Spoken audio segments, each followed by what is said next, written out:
전능하사 천지를 만드신 하나님 아버지를 내가 믿사오며 그 외아들 우리 주 예수 그리스도를 믿사오니 이는 성령으로 잉태하사 동정녀 마리아에게 나시고 금디어 유다에게 고난을 받으사 십자가에 못 박혀 죽으시고 장사한 지 사흘 만에 죽은 자 가운데서 다시 살아나시며 하늘에 오르사 전능하신 하나님 우편에 앉아 계시다가 저희로서 산자와 죽은 자를 심판하러 오시리라.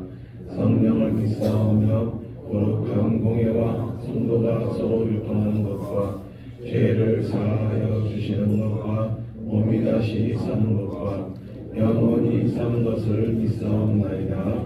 아멘. 439장 십자가로 가까이 439장 부르신 후에 도동선 기사님 기도 인도해 주시겠습니다.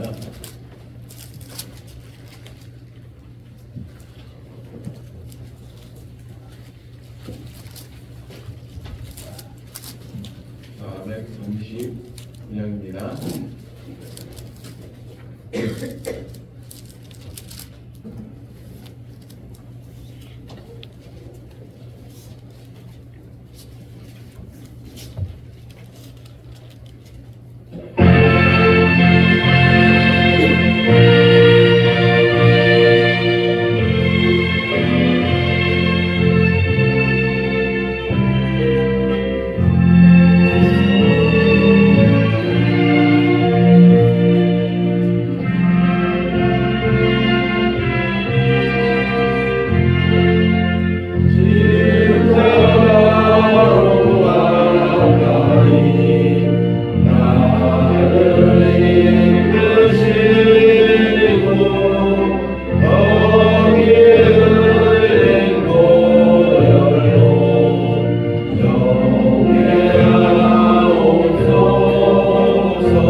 메시지를 통하여 저희들 머무르던 신앙이 한층 더 성장해야 할 판이 되어 저희들이 있어야 할 위치에 꼭 있게 하여 주십시오.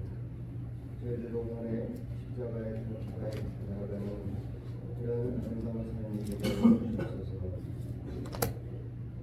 시간 그냥 말씀을 들고 본신의 힘을 쓰고 계신 목사님을 지켜주시고 말씀을 전하실 때 성령의 능력으로 들어와 주셔서 피곤치 않게 하여 주옵소서. 예수님 이름으로 기도드립니다. 아멘.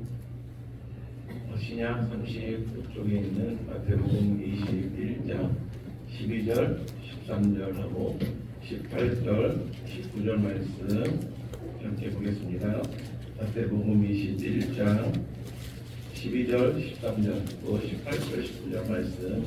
우리 먼저 12절, 13절 말씀을 같이 한 목소리로 같이 읽겠습니다.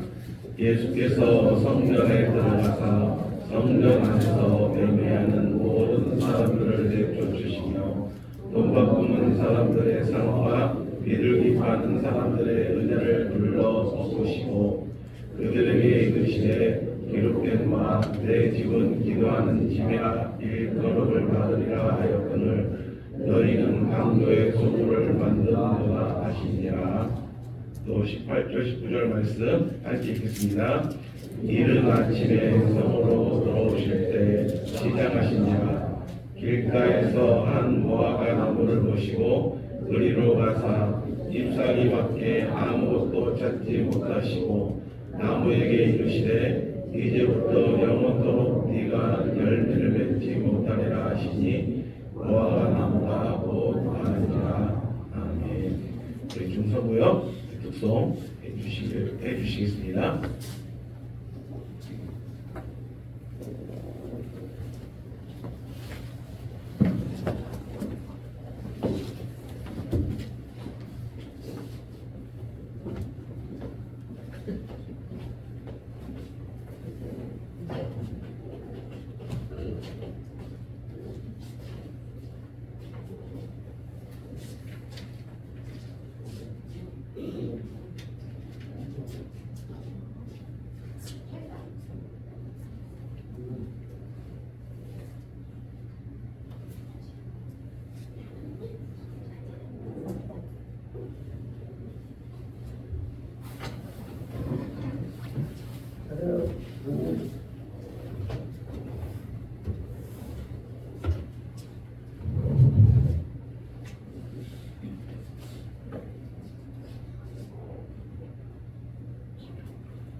우리 주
영생 복나를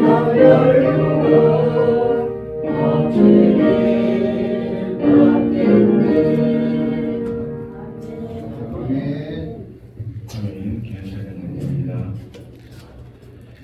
어제 종료주일에는 예수님께서 보내신 마지막 주간의 첫째 날로서 예루살렘 성전에 입성하신 그 예수님을 생각해 보았습니다. 많은 사람들이 예수님을 호산나라고 부르며 환영했지만 예수님이 로마의 속박으로부터 해방시켜줄 그러한 메시아가 아니라는 것을 알고 결국 예수님을 향해서 십자가에 못 박으라고 소리쳤던 그 군중들에 대해서 살펴보았는데, 오늘 아침에는 마지막 주간 둘째 날로서 월요일에 예수님께서 행하신 일들에 대하여 한번 말씀을 나누도록 하겠습니다. 예수님께서 예루살렘에 들어가신 후에 그 다음날 두 가지 일을 행하셨는데, 하나는 우리가 읽은 12절 13절 말씀을 보면 성전을 청결하게 하셨고, 또 하나는 이파리만 무성한 무화과 나무를 저주하신 사건입니다. 오늘 12절을 보시면 예수님께서 성전을 청결하게 하신 사건, 성전을 깨끗하게 하신 사건은 마치 예수님께서 예루살렘에 입성하시자마자 바로 성전을 청결하게 하신 것처럼 보이지만 11절과 12절 사이에는 하루라고 하는 시간적인 차이가 있습니다. 이 사실 마가복음 11장을 보면 알 수가 있습니다. 예수님은 예루살렘에 입성하신 후에 성전을 잠시 둘러보시고 일단 베다니로 가셨습니다. 그리고 그 다음 날 월요일이죠. 성전에 오셔서 성전 안에서 물건을 사고 파는 사람들과 돈을 바꾸는 자들을 쫓아내셨습니다. 그리고 다음으로 하신 일은 열매 없는 무화과 나무를 저주하신 사건이었습니다. 성전을 청결하게 하신 사건과 무화과 나무를 저주하신 사건은 서로 다른 사건이지만 우리에게 똑같이 하나의 사실을 교훈하고 있습니다. 무화과 나무는 이스라엘을 가리킵니다. 예수님은 열매 없는 무화과 나무를 통하여 이스라엘의 열매 없음, 날만바지로 하고 열매 없음을 보신 것입니다. 예수님께서 무화과 나무를 저주하심으로 이제 열매 없는 이스라엘을 향하신 임박한 하나님의 진노, 임박한 하나님의 심판을 보여주신 것입니다. 그렇다면 이스라엘에 열매가 없었다라고 하는 건 무슨 뜻입니까? 왜 이스라엘은 하나님의 진노, 하나님의 심판을 피할 수 없었습니까? 그것은 주님께서 성전을 깨끗하게 하신 그 사건, 성전 청결 사건을 보면 알 수 있습니다. 이스라엘 사람들은 하나님께 제사를 드리기 위하여 성전에서 짐승을 팔고 또 돈을 바꿔주었습니다. 성전 안에서 예매를 한 이유는 제사에 필요한 짐승들을 구입하도록 하기 위해서였습니다. 또 돈을 바꿔준 이유는 로마 황제의 얼굴이 있는 돈은 유대 돈으로 바꾸어야만 하나님께 드릴 수 있었다는 것입니다. 성전은 기도하는 곳이지 장사하는 곳이 아니라고 하는 단순한 진리마저도 외면한 채 이스라엘 사람들은 그냥 그저 껍데기 신앙만을 가지고 있었다는 사실입니다. 하나님께 제사 드리는 그 마음의 진정한 마음은 없으면서 이 겉으로 제사 드리는 하나님 믿는 거룩한 모습과 종교의식을 행하면 자신들의 해야 될 일은 다 했다라고 생각한 것입니다. 마음으로 회개하지 않는 사람은 아무리 귀한 제물을 바치고 또 율법을 지킨다 할지라도 소용없는 일입니다. 주님께서는 말씀을 하십니다. 내 집은 만민이 기도하는 집이다. 이 말씀 풀어서 설명을 드리면 내 집은 모든 민족들을 위한 기도하는 집이라는 뜻입니다. 하나님께서 이스라엘을 선택하신 데에는 특별한 이유가 있었습니다. 그건 이스라엘을 이방의 빛으로 삼아서 모든 민족들로 하여금 하나님 앞으로 돌아오도록 만들어야 된다라는 선교적인 사명이 있었습니다. 이스라엘 백성들, 하나님께서 아브라함의 자손을 통하여 이 이스라엘 백성들 400년 동안 종노릇하던 출애굽 이집트에서 숙박시켜서 해방시키셔서 가나안 땅에 들어가게 하신 이유는 그 이스라엘 백성들로 하여금 죄가 가득한 이 가나안 땅에 죄를 쫓아내고 죄를 몰아내고 그 이스라엘 백성들을 통하여 하나님의 나라를 세우기 위함이었습니다.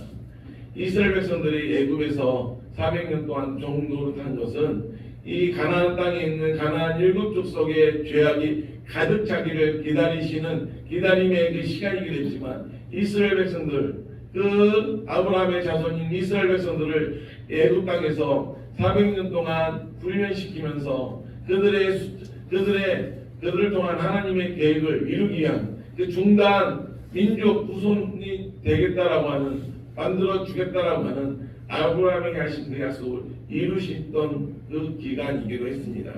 이스라엘 통하여 그 팔레스타인 그 땅에, 가나안 그 땅에 하나님의 나라가 세워지기 위한 하나님의 계획 가운데 선교적인 사명이 있어서 하나님께서는 이스라엘을 그 많은 민족들 가운데 하나님의 자녀로 세워주셨습니다. 하지만 이스라엘 사람들은 자신들을 향한 하나님의 뜻은 외면한 채 특권의식에 빠져서 내가 하나님의 자녀다, 내가 하나님께 택함받은 아브라함의 자손이다라고 하는 특권의식에 빠져서 자만하고 그저 겉모습만 치장하는 껍데기 신앙에 머물러 있었던 것입니다. 이 같은 사람들, 아무리 하나님께 선택받은 백성이라 할지라도 하나님의 심판을 면할 수 없다는 사실을 오늘 우리가 읽은 이 본문의 말씀은 우리에게 경고하고 있습니다. 문제는 여기 있습니다. 예수님을 오래 믿었을수록 또 교회의 중요한 직분을 맡았을수록 내가 하나님을 잘 안다라고 생각하는 것입니다. 내가 지금 그 누구보다도 하나님의 뜻대로 살고 있다라고 생각을 하고 그렇게 믿고 있는 것입니다.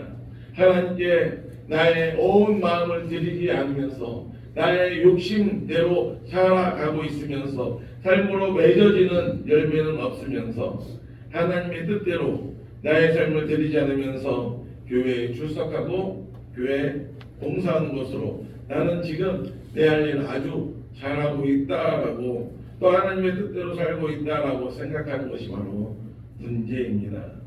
예수님께서 우리에게 믿음의 열매를 찾으실 때 너의 믿음의 열매는 어디 있느냐라고 하시면서 우리에게서 신앙의 열매, 믿음의 열매를 찾으실 때 입만 무성한 무화과 나무처럼 믿는 것 같은데 실상 아무것도 내어 놓을 수 없다고 한다면 얼마나 부끄럽겠습니까?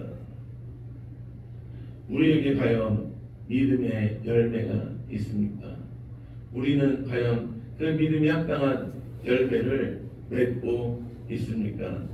이스라엘 백성들처럼 하나님을 믿는다라고 하면서 형식주의에 빠져서 그저 습관적으로 교회 나와 예배드리고 또 자신을 속이고 있지는 않습니까? 고난주간을 보내고 있습니다. 우리를 위하여 친히 하나님 앞에 제물이 되신 예수님께 우리 자신, 우리의 모든 삶의 주도권과 우리 내 삶의 욕심과 모든 것들을 다 내어드리는 그런 시간들이 될 수 있기를 바랍니다. 신앙적인 오만, 형식적인 믿음을 이 시간 십자가에 못 박고 나를 향하신 하나님의 뜻이 무엇인지 또 나를 불러주신 하나님의 뜻이 무엇이고 우리 감남교회를 이 삼난 이 땅 가운데 세워주신 하나님의 뜻이 무엇인지 그리고 그 뜻대로 순종하는 삶을 살기를 마음 가운데 다짐하며 하나님께서 우리에게 그 믿음의 열매를 찾으실 때 풍성한 열매를 가져 기꺼이 하나님께 우리의 열매를 드리며 하나님을 기쁘시게 드리는 저와 여러분이 되시길 주님의 이름으로 축원합니다. 기도합니다. 하나님 아버지, 이 고난주간 새벽 첫 시간 주님께 나와 우리의 중심을 하나님께 드립니다. 나의 삶을 드립니다. 형식적이고 입만 무성한 신앙을 이제 버리게 하여 주시고 하나님께서 찾으시는 참 믿음의 삶을 살아가도록 인도하여 주시옵소서.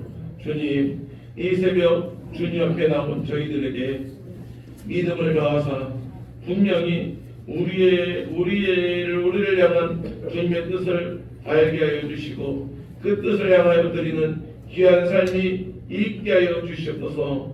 하나님의 크신 은혜를 생각하면서 오직 감사와 헌신으로 살아갈 수 있는 믿음의 사람들 되게 하여 주시옵소서. 오늘 하루도 나의 욕심을 나의 자아를 십자가에 못 박고 오직 예수 그리스도로만 살아가는 예수 그리스도만 살고 나를 통하여 오직 예수 그리스도만 증거되어지는 이 하루가 되게 하여 주시옵소서. 이 새벽 하나님의 이름을 불러가면서 주님의 이름으로 간구하며 나갈 때 기도의 능력을 힘있게 하여 주시고 십자가의 능력으로 승리하며 살아가는 이 하루가 되게 하여 주시옵소서. 예수님 이름으로 기도드립니다. 아멘. 하늘에 계신 우리 아버지여, 이름이 거룩히 여김을 받으시오며 나라의 마옵시며 뜻이 하늘에 쓰이는 것 같이 땅에서도 이루어지이다.